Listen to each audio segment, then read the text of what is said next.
Hello everyone, welcome to Jwalpa coaching classes. तो बच्चों, इस वीडियो में हम कुछ PYQs करेंगे और जो टॉपिक है हमारा इलेक्ट्रिक चार्ज एंड फील्ड पे बेस्ड है और MCQ बेस्ड क्वेश्चंस होंगे इसमें। ठीक है, तो चलो एक एक करके क्वेश्चन स्टार्ट करते हैं। तो हमारा पहला क्वेश्चन है, an isolated point charge particle produces an electric field E at a point 3 meter away from it. The distance of point at which the electric field is E by 4. देखो क्या कह रहा है, एक आइसोलेटेड पॉइंट चार्ज है, ये मान लेते हैं। कलर चेंज कर लेते हैं पहले। ठीक है, मान लेते हैं हमारे पास एक आइसोलेटेड पॉइंट चार्ज है। इससे 3 मीटर के डिस्टेंस पे 3 मीटर के डिस्टेंस पे इलेक्ट्रिक फील्ड है E। ठीक है, चार्ज मान लेते हैं Q। अब क्या पूछ रहे हैं, अब पूछ रहे हैं कि कितने डिस्टेंस पे इलेक्ट्रिक फील्ड E बाई 4 होगा। ठीक है, तो देखो जब 3 मीटर का जो डिस्टेंस था तो वहां पे इलेक्ट्रिक फील्ड E था, तो पॉइंट चार्ज का जैसे इलेक्ट्रिक फील्ड कितना था, के क्यू बाई आर स्क्वायर होता है। ठीक है, अब नया डिस्टेंस है, मान लेते हैं नया डिस्टेंस कितना आर है, चार्ज सेम है। अब कह रहे हैं कि इसके पे जो इलेक्ट्रिक फील्ड है वो E बाई 4 है। ठीक है, तो अब यहां पे अगर मैं इस केस में इलेक्ट्रिक फील्ड लिखूं तो इलेक्ट्रिक फील्ड का फॉर्मूला क्या हो गया, E मतलब इलेक्ट्रिक फील्ड कितना है, E बाई 4, ये इलेक्ट्रिक फील्ड है, is equals to K Q by R square या आर डैश का स्क्वायर। यहाँ पे तो 3 था तो यहाँ पे तो 3 लिख लेते हैं, तो के क्यू बाई 3 का स्क्वायर। ठीक है, और यहाँ पे क्या हो जाएगा बेटे, ये हो जाएगा इसका आर का स्क्वायर। ठीक है, अब अगर मैं इन दोनों का रेशियो ले लूं, ठीक है, इस वाले पार्ट का इस वाले पार्ट का रेशियो ले लूं, तो क्या मिलेगा, E upon E by 4 is equals to K Q by R square, मतलब 3 का स्क्वायर, सॉरी 3 का स्क्वायर। और यहां कितना है, के क्यू बाई आर स्क्वायर, कितना है, के क्यू बाई आर स्क्वायर। ठीक है, तो के क्यू से के क्यू कैंसिल, ई से ई कैंसिल, ये 4 ऊपर चला जाएगा। ठीक है, और ये आर स्क्वायर ऊपर चला जाएगा, 3 स्क्वायर नीचे आ जाएगा, आर स्क्वायर ऊपर चला गया, 3 स्क्वायर नीचे आ गया। इसको इधर मल्टीप्लाई करते हैं तो ये हो जाएगा R square is equals to 4 into 3 का स्क्वायर। दोनों साइड में रूट ले लेते हैं, तो 4 का तो हो जाएगा 2 और 3 स्क्वायर का हो जाएगा 3, तो कितना मिलेगा, 6 मीटर। तो आंसर क्या है हमारा, 6 मीटर है। ठीक है, तो ये क्वेश्चन पूछा गया था CBSE 2023 में, मतलब 2023 में पूछा गया था। ठीक है, नेक्स्ट क्वेश्चन है, क्या कह रहा है क्वेश्चन में, a beam of electron and proton moves parallel to each other. कह रहा है कि एक इलेक्ट्रॉन का और प्रोटॉन का बीम है, एक दूसरे के पैरेलल मूव कर रहा है सेम डायरेक्शन में। मान लेते हैं ये इलेक्ट्रॉन है, मान लेते हैं ये क्या है, इलेक्ट्रॉन है ये। ठीक है, और दूसरा क्या है, प्रोटॉन, प्रोटॉन है, ये दोनों के दोनों सेम डायरेक्शन में मूव कर रहे हैं ऐसे। ठीक है, तो क्या है इनमें से कौन सा स्टेटमेंट इनके रिगार्डिंग करेक्ट है, और ये भी 2023 में पूछा गया है ये क्वेश्चन। ठीक है, अब जरा ध्यान से देखो, देखो यहाँ पे एक इंपॉर्टेंट कॉन्सेप्ट यूज होगा और मैक्सिमम स्टूडेंट इस क्वेश्चन को गलत करेगा। क्यों करेगा गलत, कि भैया ये है कि भैया ये इलेक्ट्रॉन है नेगेटिव है, ये प्रोटॉन है पॉजिटिव है, ये दोनों एक दूसरे को अट्रैक्ट करेंगे, तो बहुत सारे स्टूडेंट इसको लिखेंगे अट्रैक्ट ईच अदर। तो ध्यान रखना है यहाँ पे ये दोनों अट्रैक्ट नहीं करेंगे। क्यों नहीं करेंगे, अब इसका हम कॉन्सेप्ट समझते हैं। अब जरा कॉन्सेप्ट को जरा ध्यान से देखें तो क्या हो रहा है, यहां पे अगर इलेक्ट्रॉन ऐसा है तो इसकी वजह से एक करंट बनेगी जिसका डायरेक्शन ऐसा होगा। ठीक है, इलेक्ट्रॉन के अपोजिट। और अगर प्रोटॉन ऐसे मूव कर रहा है तो इसकी वजह से करंट ऐसी होगी। अभी हमारे पास क्या है, दो करंट्स हैं और दोनों के दोनों अपोजिट डायरेक्शन में मूव कर रही हैं। क्या कर रही हैं, दोनों के दोनों अपोजिट डायरेक्शन में मूव कर रही हैं। आपने मैग्नेटिक फील्ड में भी पढ़ा था कि अगर कोई इलेक्ट्रॉन बीम या प्रोटॉन बीम या कहीं पे करंट कैरिंग मतलब करंट मूव कर रही है तो उसके आसपास क्या होगा, मैग्नेटिक फील्ड होगा। ठीक है, तो इस करंट की वजह से यहाँ पे एक मैग्नेटिक फील्ड होगा जिसका डायरेक्शन क्या होगा, बाहर की तरफ, राइट हैंड थंब रूल लगाया। अच्छा, इस करंट, ये B1 लिख लेते हैं, इस करंट कैरिंग कंडक्टर की वजह से यहाँ पे भी क्या होगा, मैग्नेटिक फील्ड होगा। राइट हैंड थंब रूल लगाएंगे तो यहाँ पे इसका भी डायरेक्शन बाहर की तरफ आ रहा है। अब देखो क्या है, ये B2 है मैग्नेटिक फील्ड। ठीक है, अब देखो यहाँ पे क्या हो गया बेटे, यहाँ पे कुछ ऐसा हो गया कि एक current carrying conductor in a magnetic field हो गया, ये भी एक current carrying conductor in a magnetic field हो गया। अब इन पे क्या लगता है फोर्स, और फोर्स लगाने के लिए, फोर्स फाइंड करने के लिए हम यूज करते हैं Fleming's left hand rule. Fleming's left hand rule अगर मैं पहले वाले पे लगाऊं, पहले वाले पे, तो क्या होगा, मैग्नेटिक फील्ड मेरी तरफ, करंट का डायरेक्शन नीचे की तरफ, और थंब इस तरफ, इस पे फोर्स किधर लग रहा है, इस तरफ F1 फोर्स इस पे इधर लग रहा है। अच्छा अगर इस पे देखते हैं तो करंट का मैग्नेटिक फील्ड का डायरेक्शन मेरी तरफ, करंट का डायरेक्शन ऊपर की तरफ, और फोर्स इस तरफ लग रहा है F2। अभी देखो दोनों फोर्सेस का डायरेक्शंस क्या है, अपोजिट है, तो इसका मतलब ये दोनों एक दूसरे को क्या कर रहे हैं बेटे, रिपेल कर रहे हैं। ध्यान रखना, अच्छा क्वेश्चन है, ठीक है। इस वाले क्वेश्चन को बच्चे हल्के में निपटा लेते हैं, ठीक है, तो हल्के में नहीं निपटाना है। इसमें देखो क्या है, पहले यहाँ पे कि इलेक्ट्रॉन है, प्रोटॉन मूव कर रहा है, तो आपको पता होना चाहिए कि इलेक्ट्रॉन के अपोजिट डायरेक्शन में करंट मूव करती है, तो जैसे मैंने यहाँ पे बनाया, प्रोटॉन के सेम डायरेक्शन में करंट मूव करती है जैसे यहाँ पे। उसके बाद हमने यहाँ पे मैग्नेटिक फील्ड फाइंड किया, मैग्नेटिक फील्ड फाइंड किया तो देखा होगा दोनों में मैग्नेटिक फील्ड बाहर की तरफ आ रहा। उसके बाद हमने यहाँ पे फ्लेमिंग्स लेफ्ट हैंड रूल लगा लिया, और हमें पता चल गया कि दोनों एक दूसरे को क्या कर रहे हैं, रिपेल कर रहे हैं। और बहुत सारे बच्चे इसका आंसर लिखते हैं अट्रैक्ट। ध्यान रखना, ये मूव कर रहे हैं, रेस्ट में नहीं है। अगर रेस्ट में होते तो ये दोनों एक दूसरे को अट्रैक्ट करते, लेकिन ये रेस्ट में नहीं है बेटे, ये दोनों मूव कर रहे हैं, तो ये दोनों एक दूसरे को रिपेल करेंगे। और सीबीएसई 2023 में पूछा गया क्वेश्चन नहीं है, ठीक है। चलिए नेक्स्ट क्वेश्चन है, an electric dipole placed in a electric field, electric field की इंटेंसिटी है 2 × 10⁵ न्यूटन पर coulomb at an angle of 30 degree. कितना, 30 डिग्री के एंगल पे कितना टॉर्क एक्सपीरियंस कर रहे हैं, 4 न्यूटन मीटर का torque experience. Charge on the dipole, dipole पे चार्ज पूछा गया है, उसका लेंथ कितना गिवन है, 2 सेंटीमीटर। डाइपोल पे चार्ज पूछा गया है, ठीक है। तो अब जरा ध्यान से देखते हैं, समझते हैं। टॉर्क का फॉर्मूला यूज करेंगे बेटे, हम यहाँ पे क्या यूज करेंगे, टॉर्क का फॉर्मूला। टॉर्क का फॉर्मूला क्या होता है, पीई साइन थीटा, ठीक है। एंगल है हमारे पास, हाँ जी। इलेक्ट्रिक फील्ड भी है, हाँ जी। टॉर्क भी है, हाँ जी। लेकिन डाइपोल मोमेंट गिवन नहीं है। पी क्या होता है, डाइपोल मोमेंट। पी क्या होता है, पी होता है 2QL। आपने जनरली फॉर्मूला पढ़ा है 2QL। अब देखो यहाँ पे बच्चा क्या मिस्टेक करता है, यहाँ पे मिस्टेक कुछ ऐसी होती है, आपने फॉर्मूला पढ़ा है 2QL, अब यहाँ पे डाइपोल बोल रखा है कि 2 सेंटीमीटर। तो ध्यान रखना कि यहाँ पे जब हम डाइपोल पढ़ते थे क्लास में, तो पढ़ते थे कि charge into length of the dipole. क्या है, लेंथ ऑफ द डाइपोल। मतलब जो ये लेंथ गिवन है, ये कुछ और नहीं, ये पूरा लेंथ गिवन है। और हमने जब क्लासेस में पढ़ा था तो यहाँ पे इसके लेंथ को 2L लिखा था। तो मतलब इस पूरे की जो ये चार्ज, ये जो 2L है, इसकी ही वैल्यू 2 सेंटीमीटर गिवन है। मीटर में कन्वर्ट करेंगे तो 100 से हम डिवाइड करेंगे, ठीक है, मीटर में कन्वर्ट हो जाएगा, ठीक है। तो अब फॉर्मूले में पुट करते हैं, तो टॉर्क इज इक्वल्स टू, ये जाएगा Q इंटू 2L, पोटेंशियल हो गया, ये वो हो गया, डिस्टेंस हो गया, E electric field into sine theta. यहां से अगर मैं Q की वैल्यू निकालूं, Q की वैल्यू अच्छा निकालते हैं तो क्या आ जाएगा, टॉर्क अपॉन 2L जो कि पूरा लेंथ है, E upon sine theta, sine 30 मतलब, ठीक है। अब सारी की सारी वैल्यूज पुट कर लेते हैं।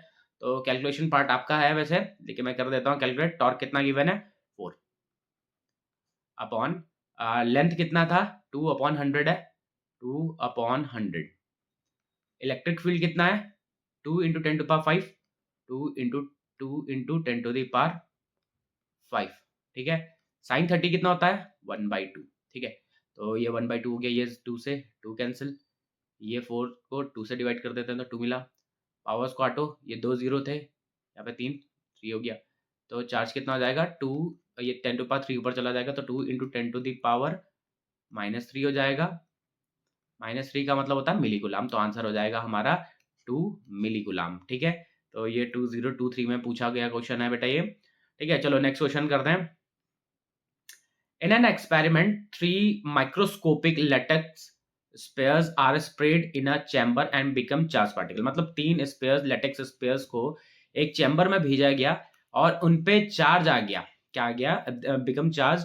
कैसे, मान लेते हैं ये हमारे पास 3 स्पेयर्स हैं। एक स्पेयर ये हो गया, एक स्पेयर ये हो गया, ये +3e का है इस पे चार्ज, एक पे है +5e का चार्ज है, और एक पे है -3e का चार्ज है, ठीक है। अब आगे क्या कह रहे हैं, at the three all the three sphere came in contact simultaneously, मतलब वो एक साथ क्या हो गया, किसी एक पर्टिकुलर मोमेंट पे ये तीनों के तीनों साथ में कॉन्टैक्ट में आ गए, उसके बाद सेपरेट हो गए, ठीक है। Which one of the following are possible values of the final charge, कह रहे हैं कि ये तीनों के तीनों जो चार्ज पार्टिकल हैं किसी एक पर्टिकुलर मोमेंट पे साथ में आए, उसके बाद सेपरेट हो गए, तो इनमें से कौन से चार्जेस पॉसिबल है उन पे। अब जरा ध्यान से सुनो, जब ये तीनों चार्ज पार्टिकल्स क्या होंगे बेटे, ऐसे साथ में आ जाएंगे इस तरीके से, ठीक है। तो ये +3e था, ये -3e था, और ये +5e था। अगर आप इनका नेट चार्ज देखो, क्या है, नेट चार्ज, नेट चार्ज देखते हैं, तो नेट चार्ज कितना होगा इनका, इनका होगा 3e -3e +5e +5e, मतलब इनका जो नेट चार्ज है वो कितना होगा, +5e। अब कंजर्वेशन ऑफ चार्ज कहता है कि भैया चार्ज हमेशा कांस्टेंट रहता है, सेम रहता है, तो मुझे इनमें से वो ऑप्शन ढूंढना है जिनका टोटल भी किसके बराबर आ रहा होगा, +5e के बराबर। अब जरा पहले वाले को चेक करते हैं, तो इसका तो +5, तो इसका तो कितना आ रहा है, 9 आ रहा है, तो ये हमारा ऑप्शन नहीं है।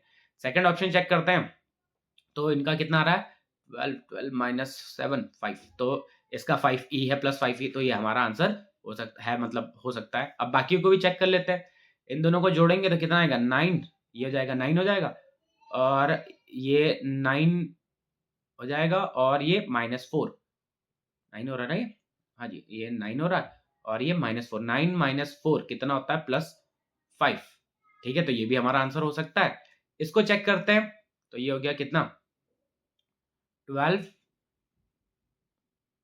-8, तो ये हो रहा 4 आ रहा है, तो ये नहीं हो सकता। तो हमारा आंसर इनमें कौन कौन सा हो सकता है बेटे, हमारा आंसर हो सकता है बी हो सकता है, और साथ ही में क्या हो सकता है, सी हो सकता है। लेकिन अब एक और चीज ध्यान से सुननी, यहाँ पे अब हम दूसरी प्रॉपर्टी भी यूज करेंगे, कौन सी प्रॉपर्टी, क्वांटाइजेशन की, ध्यान से सुनिए, क्योंकि देखो दोनों का आंसर +5 तो मिल रहा है, ठीक है, +5 मिल रहा है, लेकिन क्वांटाइजेशन प्रॉपर्टी क्या कहता है, क्वांटाइजेशन प्रॉपर्टी कहता है कि n की वैल्यू डेसिमल में नहीं हो सकती। तो अगर आप यहाँ पे देखोगे तो n की वैल्यू क्या आ रही है बेटे, डेसिमल में आ रही है, तो n की वैल्यू डेसिमल में नहीं हो सकती, तो इस हिसाब से हम इस वाले ऑप्शन को भी क्या करेंगे, रिजेक्ट कर देंगे, क्योंकि यहाँ पे n की वैल्यू देखो डेसिमल में आ रही है।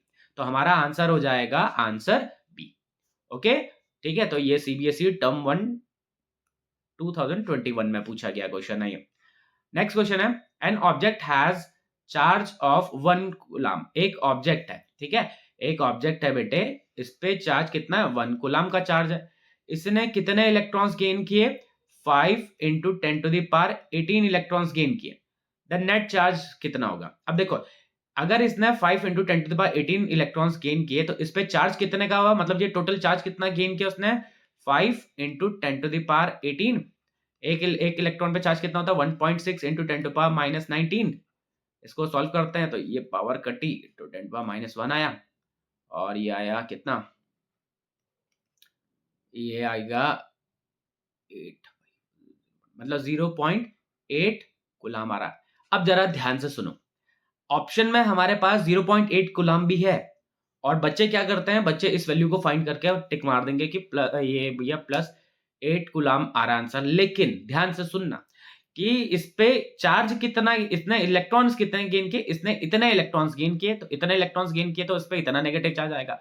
1 कूलम का चार्ज उस पे ऑलरेडी प्रेजेंट था, क्या था बेटे, 1 कूलम का चार्ज उस पे ऑलरेडी प्रेजेंट था, तो नेट चार्ज कितना हो जाएगा, नेट चार्ज कितना होगा, 1 कूलम का उस पे था, 0.8 -0.8 उसने एक्सेप्ट किया, तो नेट चार्ज कितना हो जाएगा, नेट चार्ज हो जाएगा 0.2 कूलम। तो आंसर क्या आएगा हमारा, आंसर डी, ठीक है। अब देखो ये वाले वो क्वेश्चंस हैं जिनको बच्चे गलत करते हैं, कैसे कर देते हैं गलत, ठीक है, गलत इस वजह से करते हैं भैया कि 0.8 तो हमें मिल ही रहा है, इसको कर लेते हैं सॉल्व, तो 0.8 बेटे उसने एक्सेप्ट किया है, समझ रहे हो, 0.8 किया है उसने एक्सेप्ट किया है, उस पे नेट चार्ज पूछा गया है कि एक्सेप्ट करने के बाद कितना हो गया, ठीक है। चलो अगला क्वेश्चन करते हैं, the electric potential V at any point XYZ is given by, ठीक है, पोटेंशियल गिवन है हमें कितना, V = 3x², where x is in metre, V is in volt, the electric field पूछा गया है। तो देखो हमें पता है पोटेंशियल ग्रेडियंट, पोटेंशियल ग्रेडियंट से हमें पता है क्या, कि dv बाई अगर dx कर दे, dv बाई dx कर दे तो किसके बराबर आता है? माइनस ई के बराबर। मतलब ई निकालना है तो माइनस dv बाई dx करना पड़ेगा। हमारे पास v क्या है? ये है, हमें इसे डिफरेंशिएट करना है। नेगेटिव साइन तो आएगा क्योंकि वो अपोजिट डायरेक्शन में होता है ना, इलेक्ट्रिक फील्ड और पोटेंशियल ग्रेडियंट दोनों एक दूसरे के अपोजिट डायरेक्शन में होते हैं, तो ये नेगेटिव साइन आएगा। इसको डिफरेंशिएट करेंगे तो किसके बराबर आएगा? 6x के बराबर आएगा। x की वैल्यू कितनी गिवन है? देखो x की वैल्यू 1 मीटर गिवन है, x की वैल्यू 1 पुट करेंगे तो -6 आया। कितना आया? -6। तो वैल्यू पोटेंशियल तो v है, लेकिन क्या है? नेगेटिव x के डायरेक्शन में है, तो उस हिसाब से हमारा ऑप्शन ए करेक्ट है, -x। ठीक है, मतलब नेगेटिव x एक्सिस में, और पोटेंशियल कितना है, सॉरी इलेक्ट्रिक फील्ड कितना है? 6 है। और ये 2021 में पूछा गया क्वेश्चन है। ठीक है, चलो नेक्स्ट क्वेश्चन देखते हैं। 3 charged particles are shown in the figure. The magnitude of net force on Q naught at point O is given by. देखो क्या कह रहा है, हम ये भी 2021 में पूछा गया है। ठीक है, अब जरा ध्यान से देखो क्या कह रहा है क्वेश्चन में कि हमारे पास एक चार्ज है Q नॉट, ये है चार्ज Q नॉट। ठीक है, और एक चार्ज माइनस Q है, एक चार्ज प्लस Q है। इसकी वजह से, इन दोनों चार्जेस की वजह से इस पे नेट फोर्स कितना आएगा? अब देखो ये Q नॉट पॉजिटिव है, ये भी Q पॉजिटिव है, तो ये इसको क्या करेगा? रिपेल करेगा। रिपेल कर रहा है इस तरफ F, इस F की वैल्यू कितनी होगी? K Q बाई डिस्टेंस कितना है इनके बीच का? A, तो K Q by A square. अब ये नेगेटिव चार्ज है, ये पॉजिटिव चार्ज है, तो ये इसको अट्रैक्ट करेगा। ये Q नॉट मतलब Q नेगेटिव Q इस Q नॉट को अपनी तरफ अट्रैक्ट करेगा। इसकी वैल्यू कितनी आ जाएगी? K Q by A square, और ये F, ये भी F है, और दोनों के डायरेक्शन है।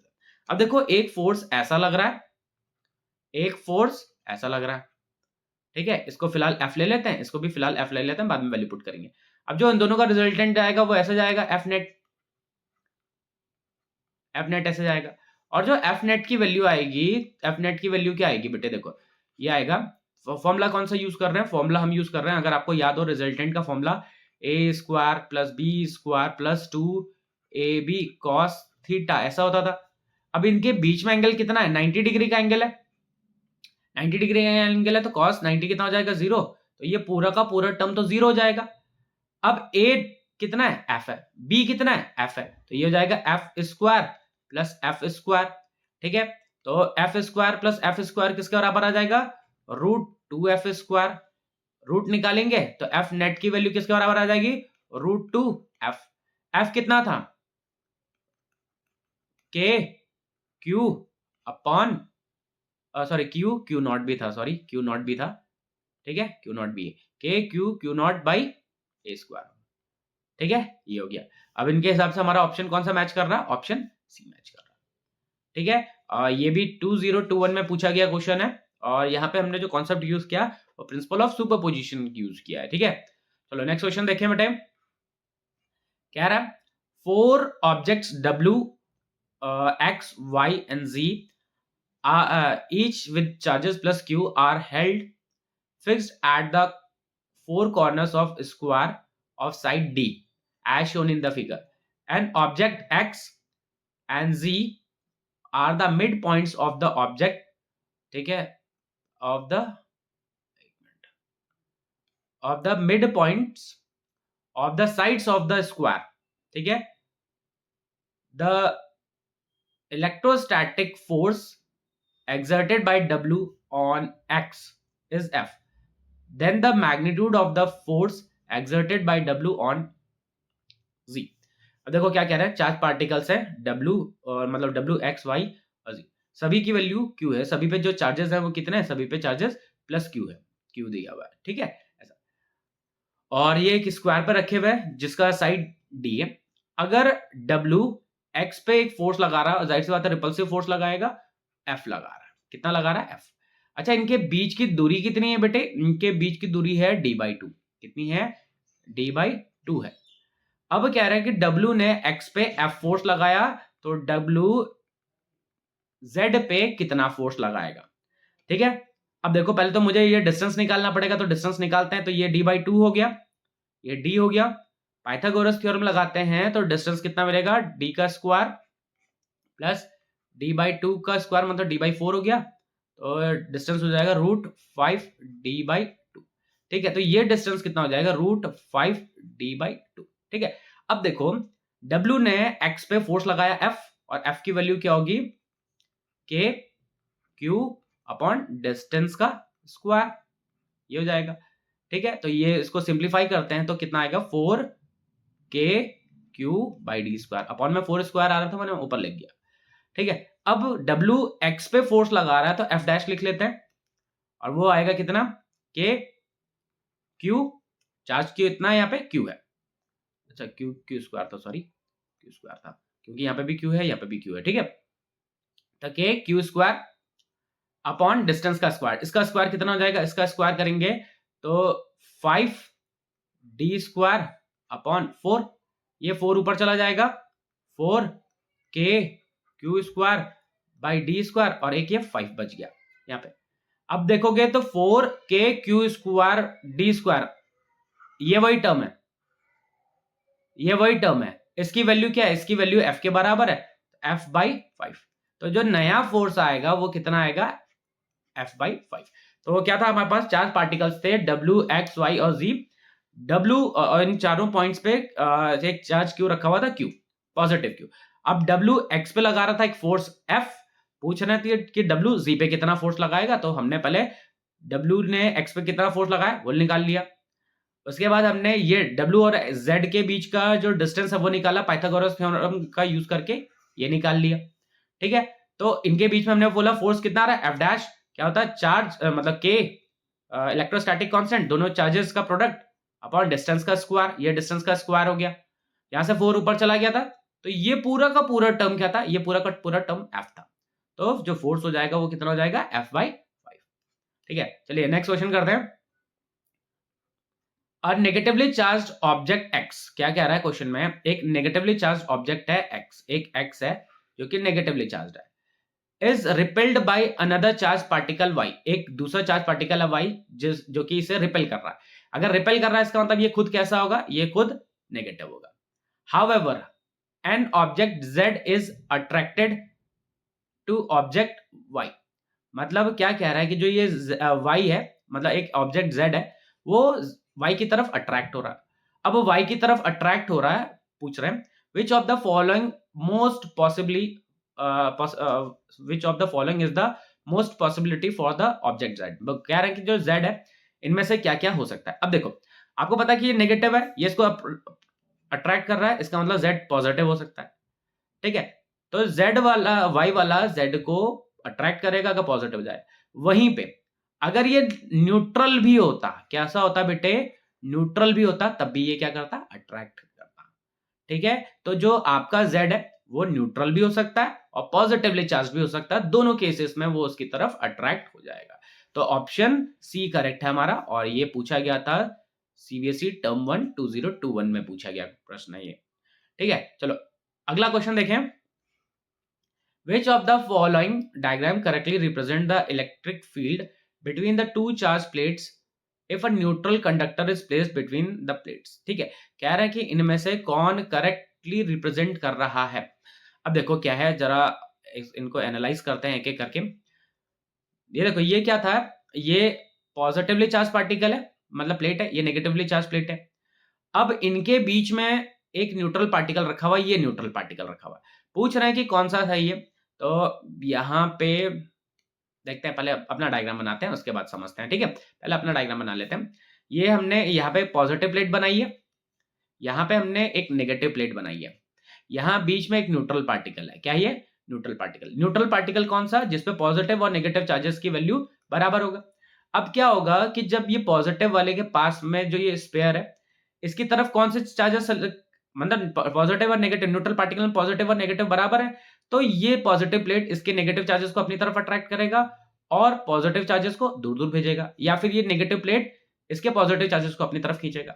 अब अगर आप यहाँ पे देखोगे तो यहाँ पे जो फील्ड लाइंस कैसे आ रही, पॉजिटिव से नेगेटिव की तरफ आती है, तो फील्ड लाइंस पॉजिटिव से नेगेटिव की तरफ ऐसे आएंगी, और ये वाला यहाँ पे भी पॉजिटिव से नेगेटिव की तरफ आएंगी, पॉजिटिव से नेगेटिव की तरफ।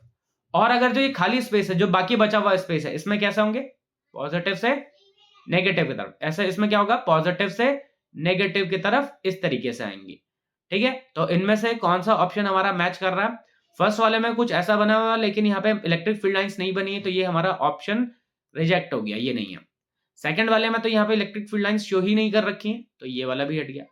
इस वाले में इलेक्ट्रिक फील्ड लाइंस का डायरेक्शन ऐसे बना रखे हैं, तो ये भी गलत हो गया। लास्ट वाले को चेक करते हैं, तो लास्ट वाला भैया हमारे जैसा जो डायग्राम था उसके साथ मैच कर रहा है, तो हमारा ऑप्शन क्या जाएगा, ऑप्शन डी। अच्छा, इनमें ऑप्शंस लिखे नहीं है लेकिन ये ऑप्शन लास्ट ऑप्शन, तो इसका मतलब ऑप्शन डी करेक्ट हो गया। ठीक है, चलिए नेक्स्ट क्वेश्चन देखें। क्या कह रहा है? A magnitude of electric field due to a point charge 2q at a distance r is e।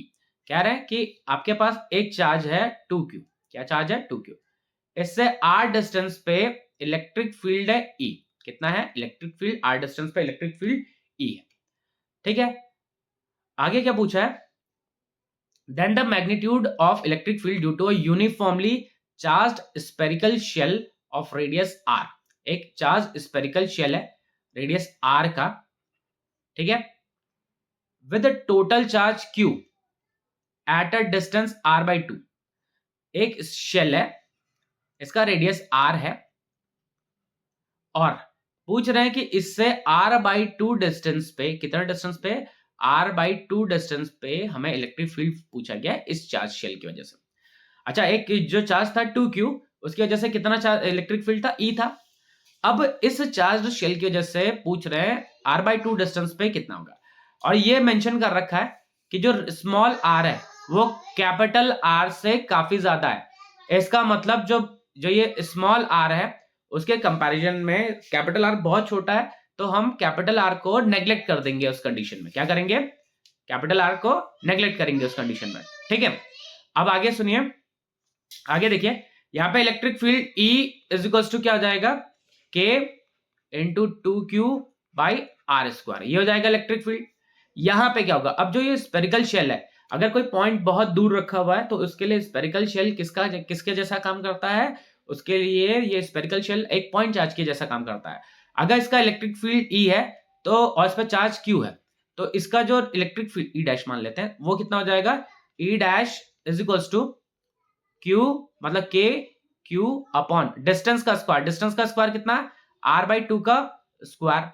ये 2 को ऊपर भेज देते हैं, मतलब ये स्क्वायर करके ऊपर भेज देते हैं, तो ये चला जाएगा, कितना जाएगा? 4kq upon are square. अब जो ये 2q चार्ज था उसके जैसे इलेक्ट्रिक फील्ड था 2kq बाई आर स्क्वायर, इसके जैसा क्या? 4q। अब आप देखोगे तो ये वाला जो इलेक्ट्रिक फील्ड है इसका दुगना है, तो जो E डैश है वो क्या हो जाएगा? 2 टाइम्स ऑफ E। ठीक है, तो हमारा ऑप्शन C करेक्ट है, C मैच कर रहा है। ठीक है, चलो नेक्स्ट क्वेश्चन देखें बच्चों। नेक्स्ट क्वेश्चन क्या है? देखो क्या कह रहा है?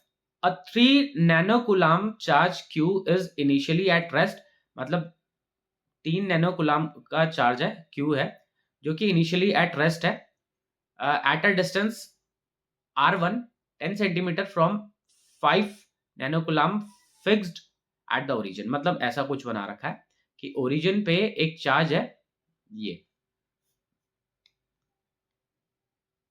ठीक है, इसकी वैल्यू है +5 नैनोकूलम।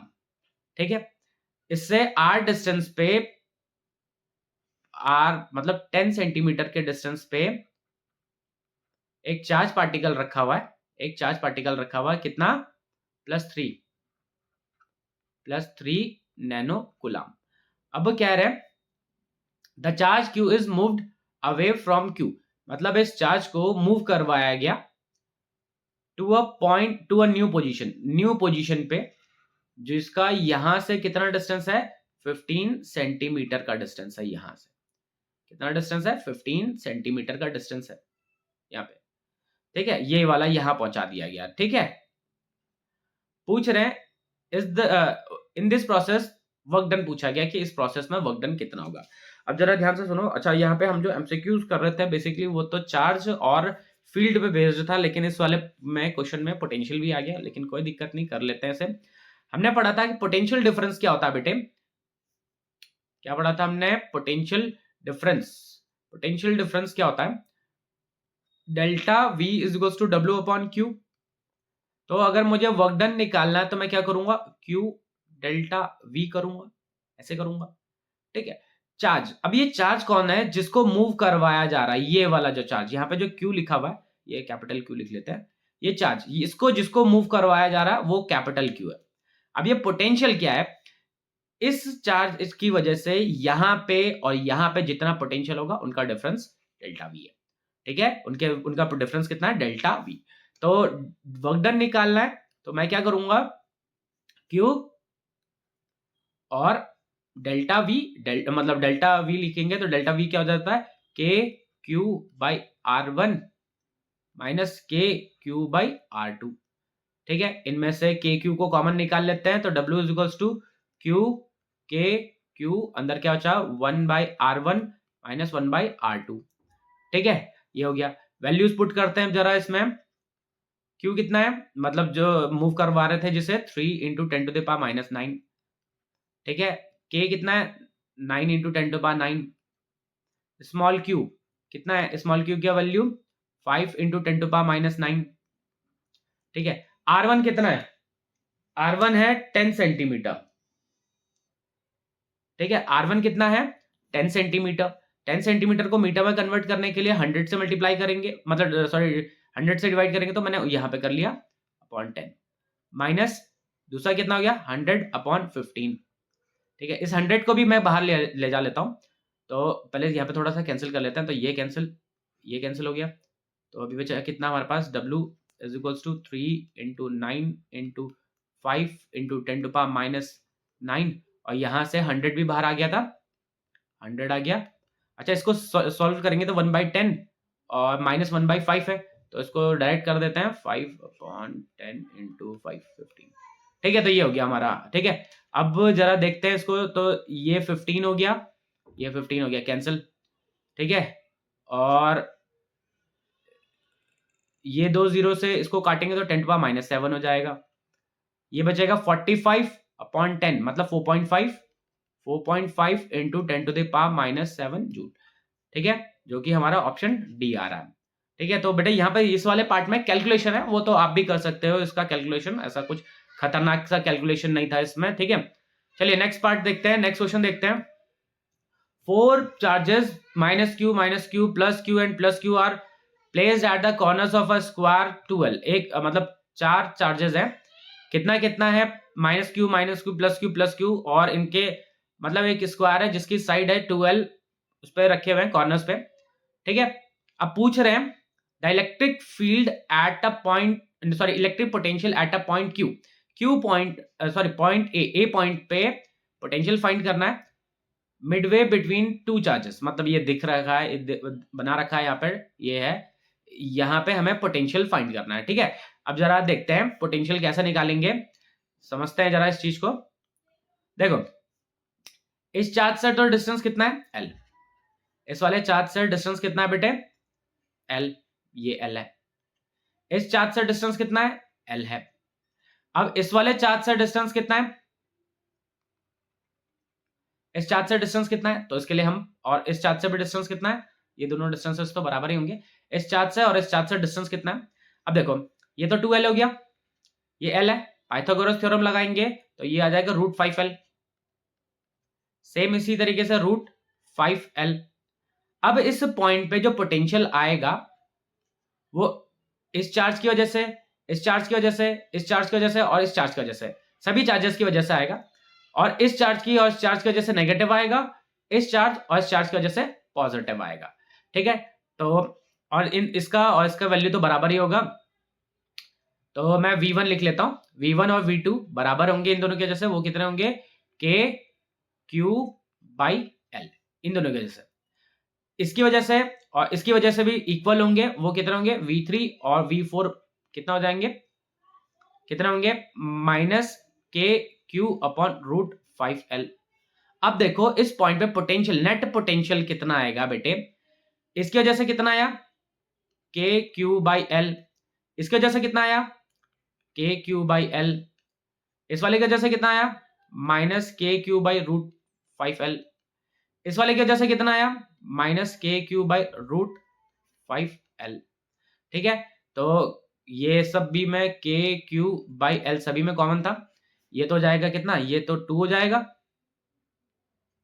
ये कितना हो जाएगा -2/5 हो जाएगा। यहां से 2 कॉमन निकाल लेते हैं, तो 2 यहां से भी कॉमन निकालेंगे तो क्या आएगा 2KQL। यहाँ पे अंदर बचा कितना, ये 2 तो कॉमन निकला, बचा कितना 1 -1/√5। ठीक है, तो कौन सा आंसर मैच कर रहा है हमारा आंसर, ए ऑप्शन मैच कर रहा है हमारा, तो आंसर ए करेक्ट हो गया। ठीक है, ये 2021 में पूछा गया क्वेश्चन है बेटा ये। नेक्स्ट क्वेश्चन है, for the question 2 statements are given, one labelled assertion and other labelled reason, select the correct answer. हमें इनमें से असर्शन और रीजन का चाहिए, मतलब इसमें से। ठीक है, और देखो क्या है, ऑप्शन ए क्या कह रहा है कि ए और असर्शन करेक्ट है, रीजन करेक्ट है, और रीजन ए के लिए करेक्ट है एक्सप्लेनेशन, तो ए को सेलेक्ट करेंगे। ऑप्शन बी को तब सेलेक्ट करेंगे जब असर्शन करेक्ट है, रीजन करेक्ट है, लेकिन रीजन असर्शन के लिए करेक्ट नहीं है। ऑप्शन सी को तब सेलेक्ट करेंगे जब असर्शन करेक्ट है, रीजन फॉल्स है। असर्शन और रीजन दोनों फॉल्स है, तो हम उसमें ऑप्शन डी करेक्ट करेंगे। क्वेश्चन क्या कह रहा है हमारा, work done in moving charge around a close path in an electric field is always 0। हाँ जी, एक क्लोज पाथ है, एक क्लोज पाथ है, तो क्लोज पाथ में वर्क डन क्या होता है बेटे, 0 होता है। एक क्लोज पाथ है, क्लोज पाथ में वर्क डन 0 होता है, ये तो सही है। अब कह रहा है कि electrostatic force is a conservative force, electrostatic force conservative force होता है। हाँ जी सही है। क्यों है सही, क्योंकि भैया देखो अगर यहाँ पे अगर हमने कोई चार्ज रखा, तो इस चार्ज के लिए ये पूरा का पूरा क्या होगा, एक इक्विपोटेंशियल सरफेस है। क्या ये इक्विपोटेंशियल सरफेस है, ठीक है, और इक्विपोटेंशियल सरफेस पे किसी चार्ज को मूव करवाते हैं तो वर्क डन 0 होता है। और एक और चीज, इलेक्ट्रोस्टैटिक फोर्स क्या होता है, इलेक्ट्रोस्टैटिक फोर्स कंजर्वेटिव फोर्स होता है। कंजर्वेटिव फोर्सेस कौन से होते हैं, जिनके द्वारा जो वर्क डन होता है वो इनिशियल और फाइनल पोजीशन पे डिपेंडेंट होता है। तो ये ए तो करेक्ट है, साथ में आर भी करेक्ट है, और ये उसको करेक्टली एक्सप्लेन कर भी रहा है, तो ऑप्शन ए। ठीक है, नेक्स्ट क्वेश्चन है, a negative charge in an electric field moves along the direction of electric field. देखो क्या कह रहा है कि नेगेटिव चार्ज इलेक्ट्रिक फील्ड के डायरेक्शन में मूव करता है, नहीं भाई नहीं करता मूव। रीजन क्या है, on a negative charge a force acts in the direction of electric field, नहीं। तो दोनों ही चीज गलत है, असर्शन भी गलत है, रीजन भी गलत है, तो आंसर डी हो गया हमारा इसमें करेक्ट, दोनों के दोनों गलत है। नेक्स्ट क्या है, two equal amounts of positive and negative charges are distributed uniformly on the two half of the thin circular ring as shown in the figure. The resultant electric field at O of the ring is along OC।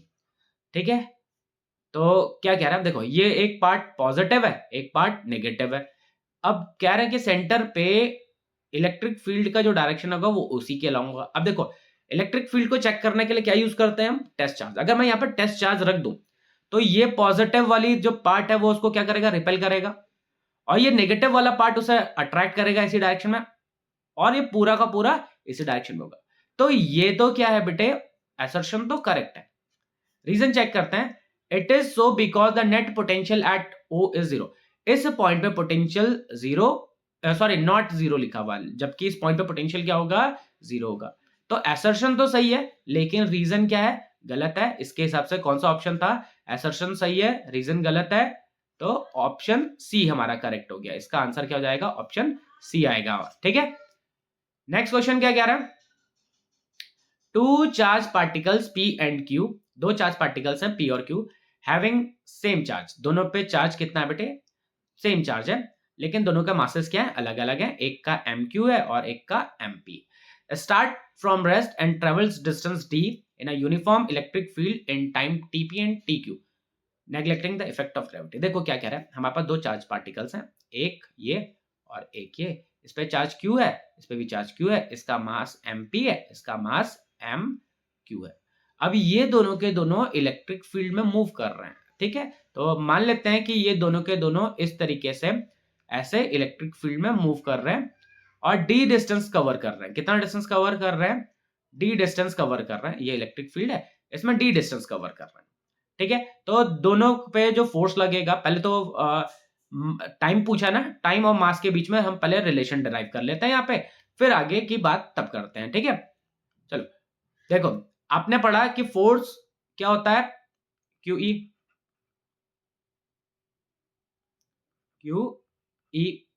Force is equals to, आपने M A भी पढ़ा हुआ है। अब charge particle move कर रहा है तो mass force M A, electric field में मूव कर रहा है तो इलेक्ट्रोस्टैटिक फोर्स क्यू ई, तो M A is equals to क्या हो जाएगा, क्यू ई। यहां से अगर एक्सेलरेशन निकालें तो एक्सेलरेशन क्या आएगा, क्यू ई बाई एम। अब इक्वेशंस ऑफ मोशन का यूज करते हैं और एक्सेलरेशन निकालते हैं। क्या निकालते हैं, एक्सेलरेशन। ठीक है, second equation of motion use कर लेते हैं, S is equals to U T plus half A T square. शुरुआत में दोनों के दोनों रेस्ट पे थे तो ये जीरो हो जाएगा। डिस्टेंस डी कवर कर रहे हैं तो डी लिख लेते हैं, हाफ ए टी स्क्वायर। ठीक है, तो ए की वैल्यू क्या आ जाएगी, 2d बाई टी स्क्वायर। तो ए की वैल्यू क्या आ जाएगी बेटे, 2d by T square Q E by M. यहां से टी की वैल्यू क्या आएगी, क्रॉस मल्टीप्लाई कर देते हैं, इसको इधर भेज देते हैं, तो क्या आ जाएगा 2dm अपॉन क्यू ई, ये इसका स्क्वायर है। ठीक है, अब देखो, अब मैं इनके मासेस के अकॉर्डिंग और इनके टाइम पीरियड के अकॉर्डिंग रख लेता हूं मैं यहाँ पे। ठीक है, टीपी, टी वाले के लिए कितना होगा, टी वाले के लिए टीपी का square is equals to 2dmp upon Q E.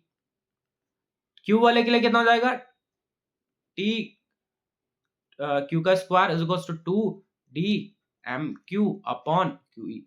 अच्छा देखो, चार्ज दोनों पे सेम था, इलेक्ट्रिक फील्ड भी सेम था, डिस्टेंस भी सेम कवर कर रहे थे। अब इनमें रेशियो ले लेते हैं, तो देखो 2 से 2 कैंसिल, डी से डी कैंसिल, क्यूई से QE cancel, MP upon M Q बचा, तो टी पी का स्क्वायर अपॉन टी क्यू का square is equals to M P upon M Q. Ratio ले लेते हैं तो T P upon T Q is equals to root M P upon M Q. तो हमारा कौन सा ऑप्शन मैच कर रहा है, ऑप्शन सी। तो आंसर हो जाएगा हमारा ऑप्शन सी। और ये 2024 में, मतलब अभी जो लास्ट लेटेस्ट जो एग्जाम हुआ था बोर्ड का, उसमें पूछा गया था क्वेश्चन। नेक्स्ट क्वेश्चन क्या पूछ रहा है, a thin plastic rod is bend in a circular ring. एक थिन रॉड है जिसको बेंड किया गया है किसके फॉर्म में, एक सर्कुलर रिंग के फॉर्म में, जिसका रेडियस कितना है, आर। जिसका रेडियस कितना है, आर है, इस फॉर्म में बेंड कर दिया गया। ठीक है, थिन प्लास्टिक, ठीक है, इट इज यूनिफॉर्मली चार्ज। ठीक है, इस पे सरफेस पे चार्ज डेंसिटी कितनी है, लैम्डा। कितना है, lambda. The magnitude of the electric field at its centre, centre पे पूछा गया कि इलेक्ट्रिक फील्ड कितना होगा। अब देखो, ये चार्ज रिंग हो गया, इसकी वजह से यहां पे पूछना, तो अगर मैं यहां पे गॉसियन सरफेस ड्रॉ करूं, तो गॉसियन सरफेस के अंदर कोई भी चार्ज इनक्लोज नहीं हो रहा है, और कोई भी चार्ज इनक्लोज नहीं हो रहा होगा, तो इलेक्ट्रिक फील्ड कितना हो जाएगा बेटे, इलेक्ट्रिक फील्ड जीरो। तो ये सिंपली जीरो, क्यों, क्योंकि यहाँ पे जो भी हम गॉसियन सरफेस बनाएंगे, कोई भी कहीं पे भी अगर हम गॉसियन सरफेस बनाएंगे, तो गॉसियन सरफेस के अंदर कोई भी चार्ज पार्टिकल इनक्लोज नहीं हो रहा होगा। ठीक है, चलो नेक्स्ट क्वेश्चन देखें। कह रहे consider a group charges Q1 Q2 Q3 such that, मतलब हमारे पास एक ग्रुप चार्ज का है Q1 Q2 Q3, और ऐसा है कि जो उनका समेशन जीरो के बराबर नहीं है, then equipotential surface, equipotential at a large distance due to this group are approximately. मतलब कह रहे हैं कि हमारे पास कुछ चार्जेस हैं Q1 Q2 Q3 एक है, और ऐसा बोल रखा है कि ये इनका जो सम है वो जीरो के बराबर नहीं है। अब कह रहे हैं कि इनसे कुछ दूरी पे, काफी लॉन्ग डिस्टेंस पे इक्विपोटेंशियल बनाना। अब देखो क्या होगा, एडिटिविटी प्रॉपर्टी कहती है कि हम चार्जेस को ऐड करेंगे तो इस नेट चार्ज की वैल्यू कुछ ना कुछ आएगी क्यू, कुछ ना कुछ आएगी क्यू। अब जो ये क्यू है, इससे काफी डिस्टेंस पे, काफी दूरी डिस्टेंस पे हमें अगर हम इक्विपोटेंशियल बनाएंगे तो हमें कैसा मिलेगा बेटे, स्फेरिकल सरफेस मिलेगा। ठीक, ठीक है, स्फेरिकल सरफेस। तो आंसर हो जाएगा हमारा स्फेरिकल सरफेस। ठीक है, अच्छा इसमें इतने ही क्वेश्चंस थे। तो बच्चों आज के इस वीडियो में हम इतना ही करेंगे, नई वीडियो में मिलेंगे सब्जेक्टिव टाइप के क्वेश्चंस के साथ। तब तक बने रहिए ज्वालपा कोचिंग क्लासेस के साथ। Till then bye bye.